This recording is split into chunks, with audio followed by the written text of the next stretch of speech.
Le pont du Gard et son million de visiteurs annuels n'échappent pas au confinement. Fermé depuis le 14 mars, le site est depuis vide de ses visiteurs, d'habitude nombreux en cette période. Une partie des 105 agents du pont du Gard est aujourd'hui en chômage partiel et une autre partie en télétravail.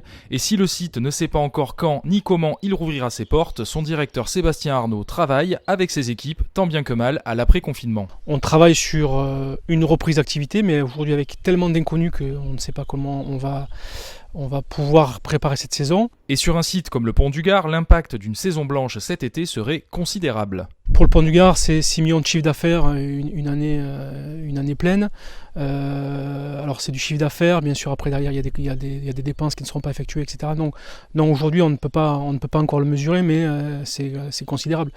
Mais comme tout professionnel du tourisme, on est vigilant à toutes les informations parce qu'effectivement chaque jour où l'on pourra travailler sera des pertes à moins. Et au-delà du cas du site en lui-même, Sébastien Arnaud s'inquiète pour le secteur du tourisme dans le Gard, dont le site du Pont du Gard est une des locomotives. L'esprit qui nous anime aujourd'hui, c'est pas de sauver le Pont du Gard et l'économie du Pont du Gard, c'est de sauver l'économie du tourisme globalement.